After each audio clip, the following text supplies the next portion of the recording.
Assalamualaikum warahmatullahi wabarakatuh. Waalaikumsalam. Alhamdulillahirabbil alamin. Wassalatu wassalamu ala asyrafil anbiya'i wal mursalin wa ala alihi wa sahbihi ajma'in. Asyhadu an la ilaha illallah wahdahu la syarika lah wa asyhadu anna Muhammadan abduhu wa rasuluh la nabiyya ba'da. Amma ba'd. Pertama-tama mari kita ucapkan puji dan syukur kehadirat Allah Subhanahu wa taala, karena dengan limpah rahmatnya pada malam ini kita bisa menjalankan ibadah sholat isya, insyaallah dilanjutkan dengan sholat tarawih. Terima kasih ke bapak-bapak pengurus yang sudah mengundang saya untuk datang, memberikan sharing sedikit, dan temanya sudah diberikan, menjadi pribadi yang tawakal. Bahasannya pribadi yang tawakal, sesuatu yang luas sekali, tapi izinkan saya bercerita tentang, boleh nggak ya, kalau kita hidup di negeri orang yang tawakal seperti apa?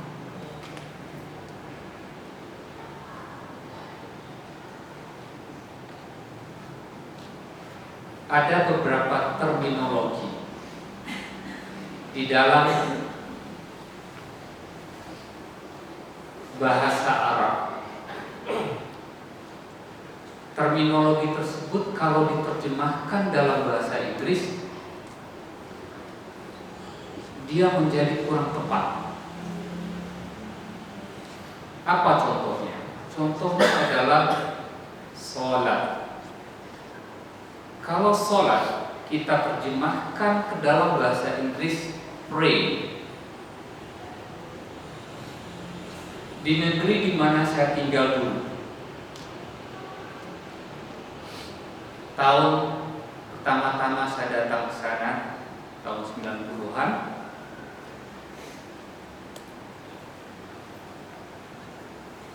datang ke sana, landed, kemudian hari sudah zuhur. Kemudian saya bertanya,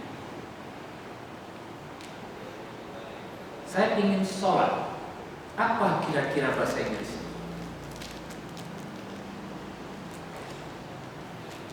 Maka terminologi sholat itu di bahasa Inggris kan menjadi pray.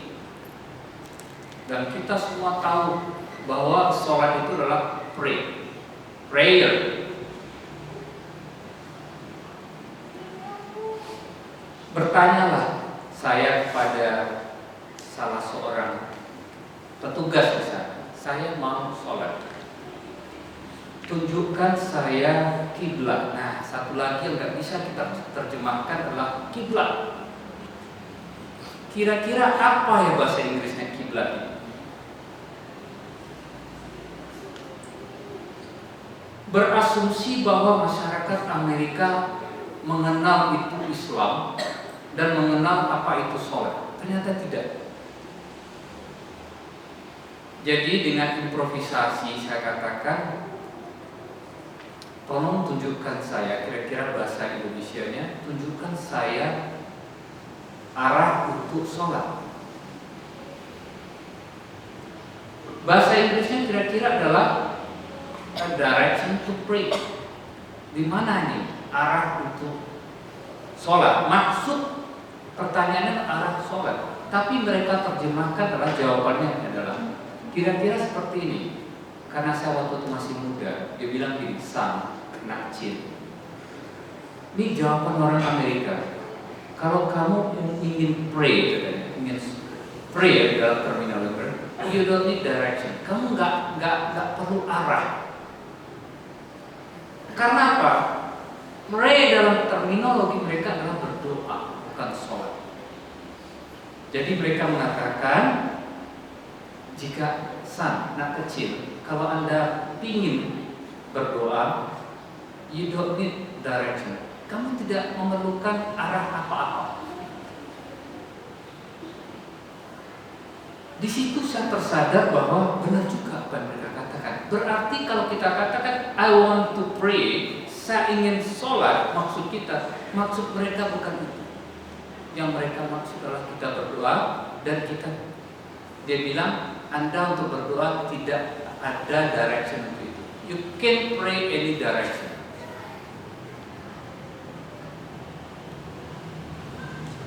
Itu pengalaman pertama. Pengalaman kedua, sewaktu saya bekerja, atas saya memperhatikan kenapa kamu tidak makan pada saat Ramadan. Saya bilang, saya lagi puasa. Puasa dalam terminologi Barat itu adalah fasting. Jadi semua orang mengatakan fasting. Tepatkah saum itu diterjemahkan ke dalam fasting? Ternyata nggak tepat. Kenapa? Mereka menganggap kalau puasa artinya kita masih boleh minum. Dalam terminologi Barat, puasa boleh minum, boleh ngopi, boleh minum Coca-Cola, kecuali tidak makan. Jadi mereka menawarkan, oh kamu lagi fasting, ya kalau gitu silahkan minum kopi.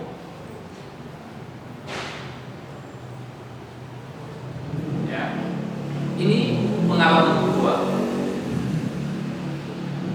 bahwa apa yang kita katakan dalam bahasa Arabnya adalah sholat diterjemahkan kepada prayer.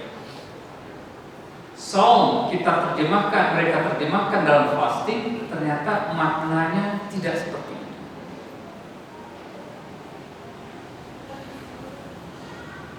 Pengalaman yang ketiga,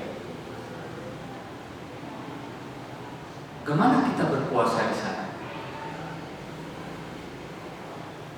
Alhamdulillah kita di Indonesia hidup di ekuator khatulistiwa, di mana sepanjang tahun kemungkinan besar lamanya kita berpuasa hampir sama.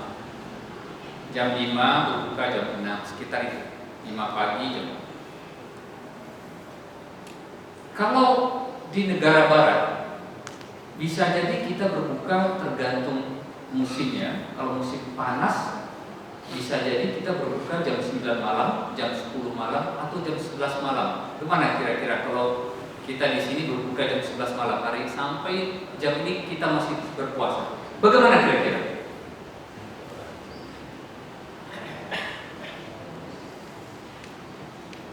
Adalah kewajiban bagi kita mengikuti waktu lokal. Maka berpuasalah kita mungkin dari jam 5 sampai jam 9 atau jam 10 malam.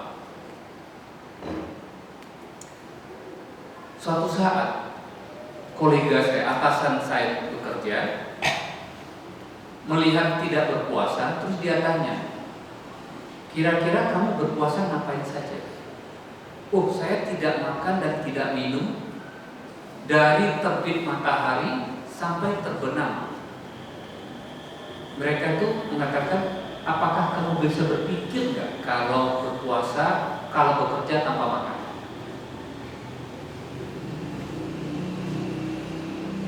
Dan tanpa minum, tanpa ada energi yang masuk di siang hari. Nah, apa solusi yang mereka tawarkan? Solusi yang mereka tawarkan di tempat saya bekerja itu adalah, kira-kira dalam bahasa Indonesianya Pak Chandra, Bapak boleh bekerja masuk pas saat maghrib, pulang pas saat subuh. Kenapa? Karena saya tidak yakin Anda mampu bekerja tanpa makan.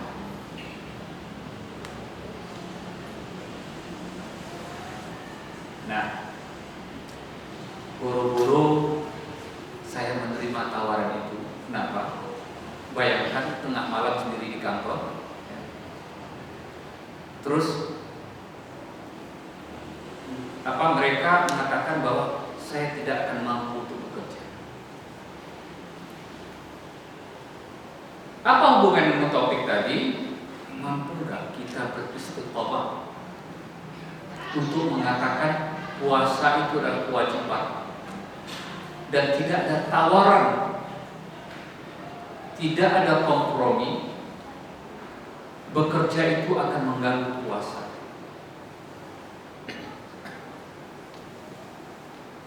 Kalau ada kita di Indonesia mengeluh bahwa puasanya lama, dapat dibayangkan kalau kita berpuasa di negara barat. Pelajaran keempat, ini pelajaran moral.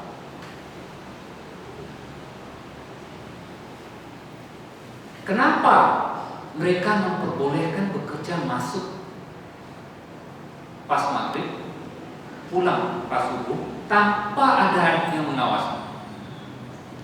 Selama saya bekerja di sana, alhamdulillah, saya tidak pernah mengisi absen. Absen masuk, absen keluar, tidak pernah. Tidak punya pula absen yang pakai kartu, plok masuk kantor, kemudian keluar juga di absen pakai kartu, tidak pernah. Terus bagaimana bekerja? Saya boleh masuk jam 7 pagi, jam 8 pagi, jam 9 pagi, jam 10, jam 11, terserah.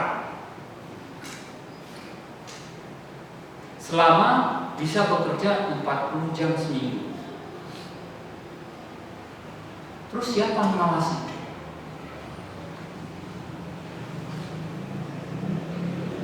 Yang mengawasi adalah hasil kerja kita.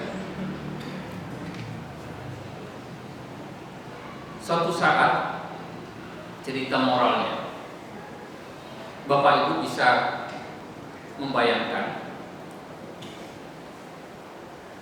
mungkin gak dalam seminggu itu kita bekerja, kemudian ada waktu jam-jam tertentu kita tidak dapat masuk kerja karena urusan pribadi. Ada gak? Ada. Urusan anak di sekolah, urusan rumah dan lain-lain. Suatu saat yang 40 jam seminggu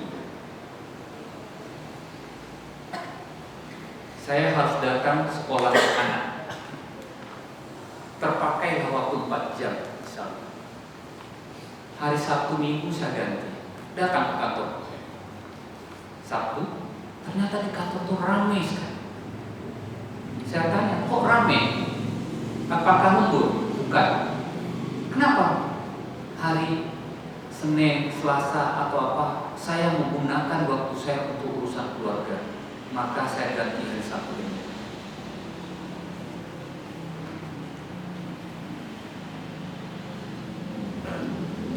Ada nggak kita di Indonesia seperti ini?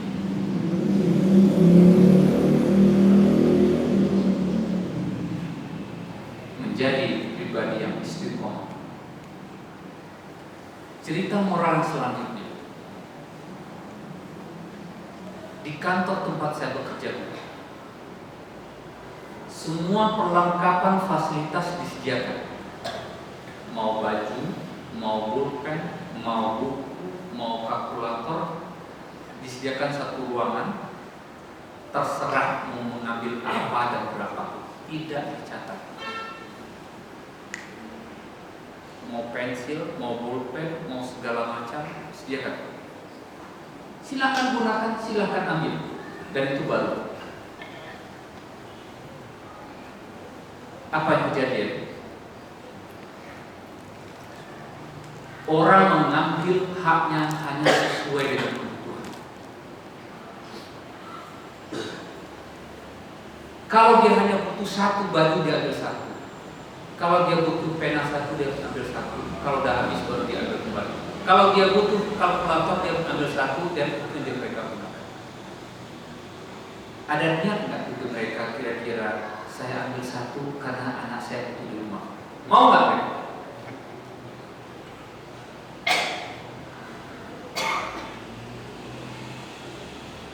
itu adalah aib bagi mereka.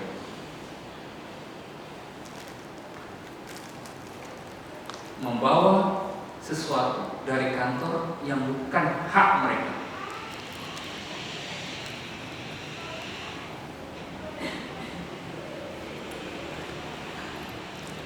Apakah itu perilaku satu orang?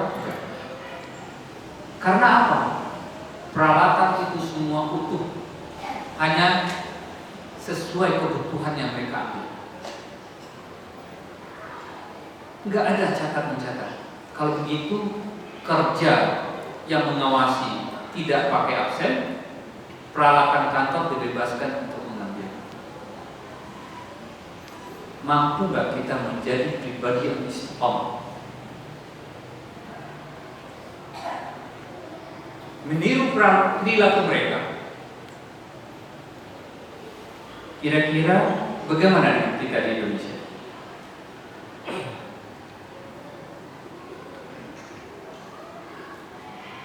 Oh, bukan begitu. Kalau di Amerika itu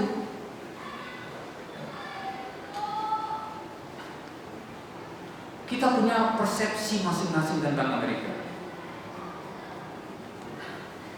Tapi ingat, dari mana kita belajar? Kemungkinan kita belajar dari, kalau sekarang mungkin lewat sosial media, kalau dulu mungkin dari film. Kalau dibalik,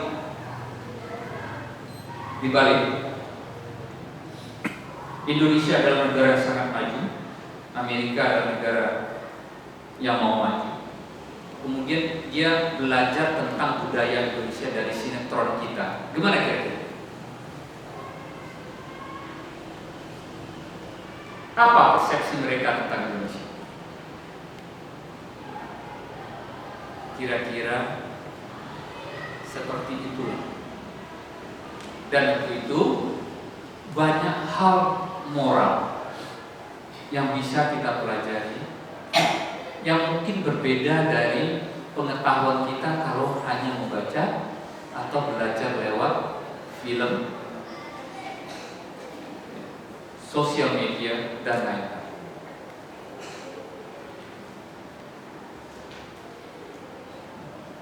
Pendapat seorang ulama mengatakan kadang-kadang ada negara banyak muslimnya tapi sedikit Islam. Tapi ada negara sedikit muslimnya tapi banyak Islam.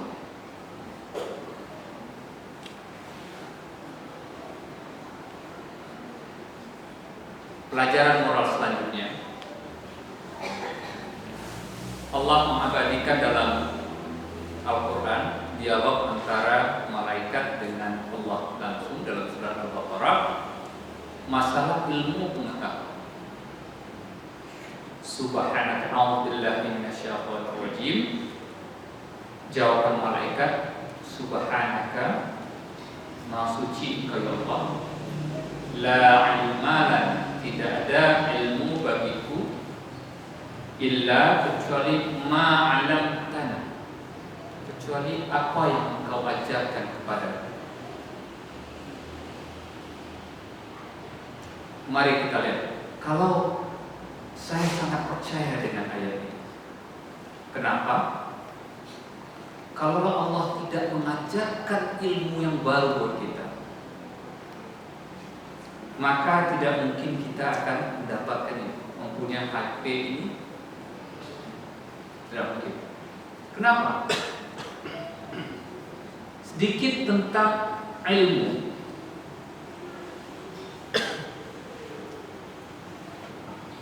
Bicara tentang ilmu nur, cahaya. Mampukah manusia membuat sebuah alat yang kecepatannya sama seperti kecepatan cahaya? Sampai detik ini belum ada. Tapi ilmuwan barat mencari tahu seberapa besar sih dunia. Dengan cara apa mereka mencari tahu?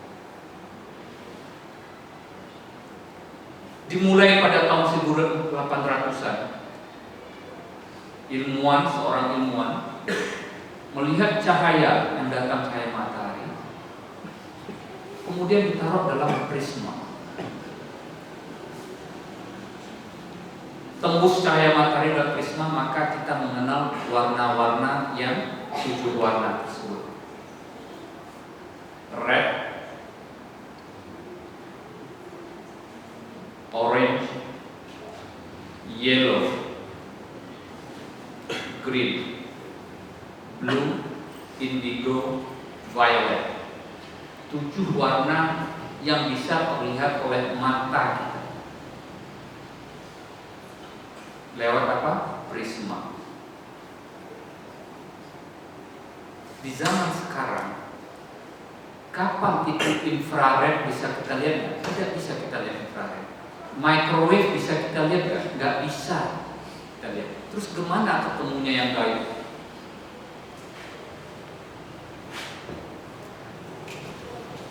Maka ketemulah setiap warna tadi kalau ditaruh termometer, masing-masing warna punya temperatur sendiri. Jadi seperti temperatur tubuh kita, setiap warna tersebut ada temperaturnya. Sewaktu temperatur di luar warna itu ditaruh, kemudian di suhu ruang, ketemu ada sebuah temperatur lagi yang ada.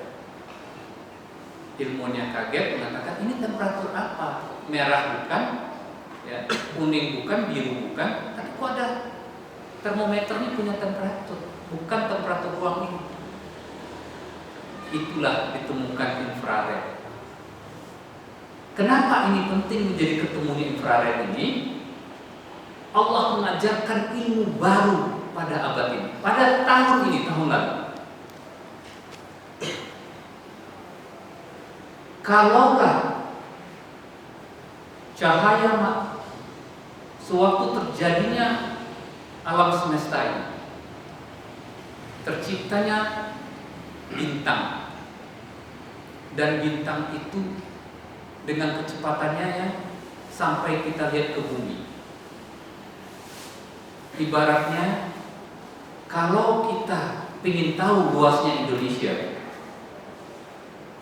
kita belum ada alat untuk mengukurnya misalnya. Maka satu waktu blok terjadi, orang start, kita tanya sampai di masjid ini dari mana? Oh, saya dari Bandung. Oh, kira-kira luasnya Indonesia itu seluas Bandung. Besoknya datang lagi orang dari Surabaya. Berarti luasnya Indonesia ini di Surabaya. Besoknya datang lagi dari Papua. Oh, berarti seluas Papua. Nah, alam semesta ini diukur dengan berapa banyak cahaya bintang yang datang setiap hari. Ternyata sampai hari ini masih ada cahaya yang datang, yang baru datang, dan itu berumur 13,8 miliar tahun perjalanan cahaya. Kalau begitu, berapa besar alam semesta ini? Allahu Akbar. Sampai hari ini belum ada wujud. Maka tahun lalu, yang bintang-bintang itu, salah seorang ilmuwan barat mengatakan, kami dulu belajar tentang ilmu perbintangan dari ilmuwan Islam. Lihatlah, banyak nama-nama bintang itu berasal dari nama Arab. Itulah salah satu kontribusi terbesar umat Islam terhadap ilmu pengetahuan apa? Nama-nama bintang itu dari bahasa Arab. Sekarang mereka mempertanyakan, mana kontribusi ilmuwan Islam itu sekarang? Dengan sungguh-sungguh mereka bertanya. Kami rindu dengan ilmuwan Islam, gak ketemu kontribusinya sampai hari ini, belum ada. Apa buktinya? Kalaulah kita ukur dengan pemenang Nobel sejak tahun 1900-an, ada sekitar 600 orang pemenang Nobel, 600-an, yang beragama Islam 1 atau 2 orang. 200 sampai 250 orang itu adalah bangsa Bani Israel. Dialah mereka lah penyumbang kemajuan teknologi, STEM, science, teknologi, engineering, math. Karena itu 25% itulah bangsa Bani.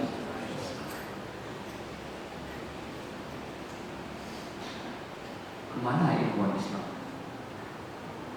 Apa yang kita perbincangkan hari ini? Apa kontribusi kita?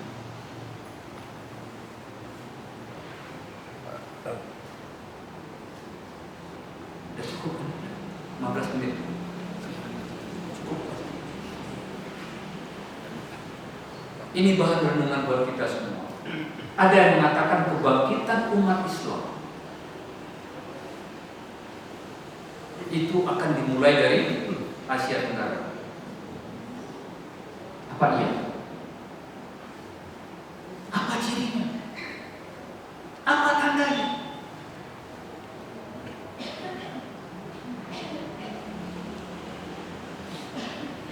Apakah sama orang yang berilmu dan tidak berilmu? Ini ayat Al-Quran, Az-Zumar. Tidak sama.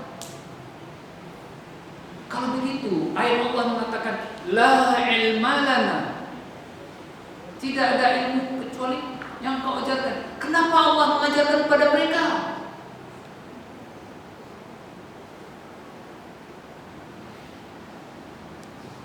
Pemenang Nobel itu adalah Bani Israel.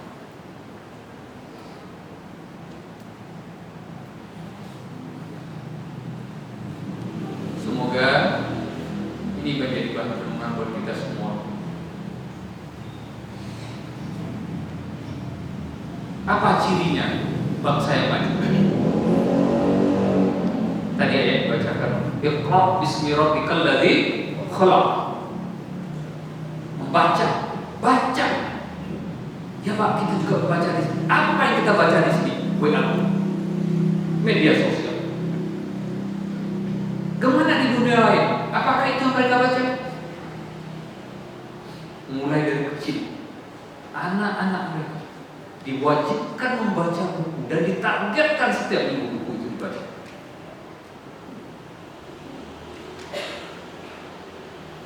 Adakah tanda itu? Tanda-tanda itu ada nggak? Tidak. Sementara perintah pertama itulah Iqra. Siapa yang menjalankan itu?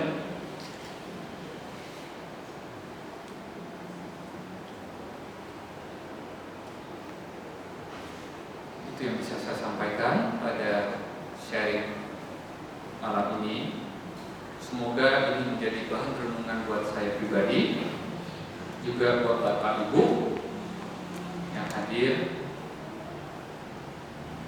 Semoga kita bisa merenungkan apa yang sudah kita kerjakan. Apa mungkin kejayaan Islam itu bangkit kembali?